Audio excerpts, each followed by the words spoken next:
হোয়াটস everyone, কেমন আছেন আপনারা সবাই? আশা করি আপনারা সবাই বেশ ভালো আছেন। তো আজকে চলে আসলাম আরো একটি সি প্রোগ্রামিং রিলেটেড ভিডিও নিয়ে। তো গতদিন আমরা দেখেছিলাম সি প্রোগ্রামিং এর কন্ডিশনাল স্টেটমেন্ট। তো আজকে আমরা দেখব সি প্রোগ্রামিং এর লুপ রিলেটেড একটি প্রোগ্রাম। তো সি প্রোগ্রামিং এ সাধারণত আমরা while loop, do while loop, for loop ইত্যাদি আমরা ইউজ করি। তো লুপ অ্যাকচুয়ালি কি জিনিস? লুপ অ্যাকচুয়ালি কিছুটা চেইন রিয়াকশনের মতো, অর্থাৎ একটা চেইন রিয়াকশনে কি হয়, বারবার একই কাজ সম্পন্ন হয়, রাইট? তো লুপ অ্যাকচুয়ালি ঠিক তেমনই। তো আজকে আমরা হোয়াইল লুপ সম্পর্কে আলোচনা করব এবং হোয়াইল লুপের যে সিম্পল বডি, সে বডিটা আপনারা এখানে দেখতে পারতেছেন। প্রথমে আমাদের কি করতে হবে, আমাদের হোয়াইল নামক একটা কিওয়ার্ড ইউজ করতে হবে। দেন আমাদের ফার্স্ট ব্র্যাকেটের ভিতরে আমাদের কি করতে হবে, একটি এক্সপ্রেশন দিতে হবে এবং সেকেন্ড ব্র্যাকেট শুরু করে আমরা বিভিন্ন স্টেটমেন্ট এখানে এক্সিকিউট করব। তো বাকিটা আপনারা প্রোগ্রাম যখন আমরা শুরু করব তখনই আপনারা বুঝতে পারবেন। তো আজকে আমরা হোয়াইল লুপ ইউজ করে কোনো একটি নাম্বারের ফ্যাক্টরিয়াল কিভাবে বের করা যায় সেটি আমরা দেখব। তো তার জন্য আমি কি করব, আমি প্রথমে একটি ইন্টিজার নামক একটি ভেরিয়েবল ক্রিয়েট করব এক্স। দেন আমি কি করব, ইউজারকে একটি প্রিন্ট ফাংশনের মাধ্যমে মেসেজ দেখাবো। তো আমি এখানে ইউজারকে বলে দিব পুট আ ভ্যালু হিয়ার। তো ইউজার এটি দেখার সাথে সাথে কি করবে, সে কিবোর্ডের মাধ্যমে যে কোনো একটি ভ্যালু এখানে দিবে। তো ভ্যালুটি নিতে হলে আমাদের কি করতে হবে, অবশ্যই স্ক্যানএফ ফাংশনটি ইউজ করতে হবে। এবং স্ক্যানএফ ফাংশনের ভিতরে অবশ্যই আমরা কি করব, যেহেতু ইন্টিজার টাইপ ভেরিয়েবল নিয়ে কাজ করতেছি, তো আমাদের পার্সেন্টেজ ডি ইউজ করতে হবে।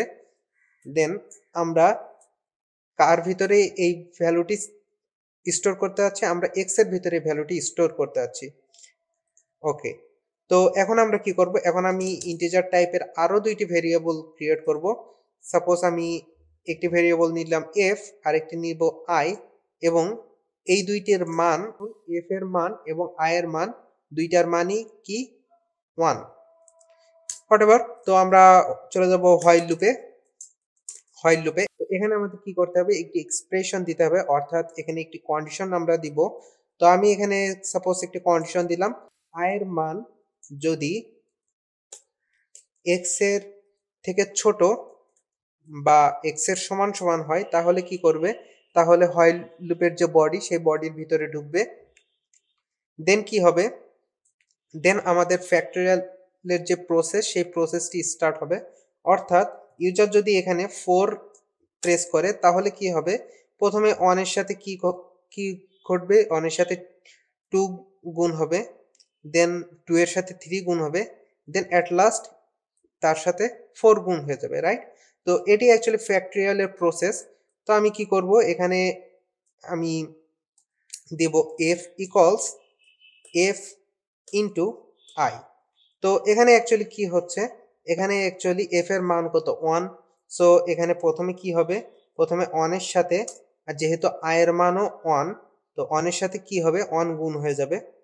দেন কি হবে, দেন নেক্সট লাইনে আসবে, নেক্সট লাইনে এসে আমি আই কে 1 করে বাড়িয়ে দিব, অর্থাৎ আই ইকুয়ালস আই প্লাস 1 আমি দিব। তো এখানে কি হবে, তো এখানে প্রথমে যেহেতু আই এর মান ছিল 1, তো এখানে আসার পরে কি হয়ে যাবে, আই এর মান হয়ে যাবে 2, রাইট? ওকে, তো এই স্টেটমেন্ট এক্সিকিউট করার পরে আমাদের প্রোগ্রাম আবারও এখানে চলে আসবে, অর্থাৎ কন্ডিশন চেক করবে এবং কন্ডিশনে সে দেখবে যে 2 কি 4 এর থেকে ছোট, অবশ্যই ছোট। যেহেতু ছোট, সেহেতু সে আবারও হোয়াইল লুপের এই বডির ভিতরে ঢুকবে। ঢোকার পরে কি হবে, আয়ের মান এখন যেহেতু 2, তো আমাদের অনের সাথে এই যে এখানে কি হবে, এখানে আমাদের গুণ হয়ে যাবে সিম্পলি 2। দেন নেক্সট লাইনে চলে আসবে, নেক্সট লাইনে আসার পরে কি হবে, আয়ের মান হয়ে যাবে 3, এবং এরপরে কি হবে, আবারও এই কন্ডিশনে ফিরে আসবে এবং কন্ডিশনে ফিরে আসার পরে দেখবে যে 3 কি 4 এর থেকে ছোট, হ্যাঁ ছোট। তো আবারও হোয়াইল লুপের যে বডি, সে বডির ভিতরে ঢুকবে। ঢোকার পরে কি হবে, আয়ের মান যেহেতু 3, তো এখানে সিম্পলি 3 গুণ হয়ে যাবে। দেন নেক্সট লাইনে আবারও আসবে, নেক্সট লাইনে আসার পরে আয়ের মান হয়ে যাবে 4, এবং সে আবারও এখানে ফিরে আসবে, অর্থাৎ কন্ডিশনে ফিরে আসবে। কন্ডিশনে ফিরে আসার পরে সে দেখবে যে 4 কি 4 এর থেকে ছোট অথবা সমান সমান? তো হ্যাঁ, 4 এর থেকে ছোট না, কিন্তু সমান সমান। সো আবারও হোয়াইল লুপের যে বডি, সে বডির ভিতরে ঢুকবে। ঢোকার পরে কি হবে, এখানে সিম্পলি 4 গুণ হয়ে যাবে। দেন আবারও এই লাইনে আসবে, আসার পরে আয়ের যে মান, সে মান হয়ে যাবে 5। এবং দেন কি হবে, দেন আবারও এই কন্ডিশনে আসবে। কন্ডিশনে আসার পরে দেখবে যে 5 কি 4 এর থেকে ছোট বা 4 এর সমান সমান? তা মোটেই না, কারণ 5 অবশ্যই 4 এর থেকে বড়। সো আমাদের কন্ডিশন যেহেতু ফলস হয়ে যাবে, সো কি করবে, অবশ্যই হোয়াইল লুপের থেকে বেরিয়ে আসবে। এবং হোয়াইল লুপের থেকে বেরিয়ে আসার পরে কি করবে, হোয়াইল লুপের থেকে বেরিয়ে আসার পরে সিম্পলি একটি প্রিন্ট ফাংশন ইউজ করব আমি। তো এখানে আমি সিম্পলি বলে দিব দি ফ্যাক্টোরিয়াল ইজ, এখানে আমি অবশ্যই পার্সেন্টেজ ডি ইউজ করব, বিকজ আমি ইন্টিজার নাম্বার নিয়ে কাজ করতেছি। এবং আমি কার ভ্যালু প্রিন্ট করব, আমি এফ এর যে ভ্যালু, সেই ভ্যালুটাই আমি প্রিন্ট করে দিব। তো মোটামুটি আমাদের প্রোগ্রাম এখন রান করার জন্য রেডি। তো আমরা একটু প্রোগ্রামটা রান করে দেখি যে আমাদের প্রোগ্রামটা ঠিকঠাক মতো আউটপুট দেখাচ্ছে কিনা। আচ্ছা, তো এখানে আমার একটু ছোট একটু ভুল দেখাচ্ছে। আচ্ছা, ভুলটা অ্যাকচুয়ালি কি সেটি যদি আমরা দেখি। আচ্ছা, আই আনডিক্লেয়ার্ড।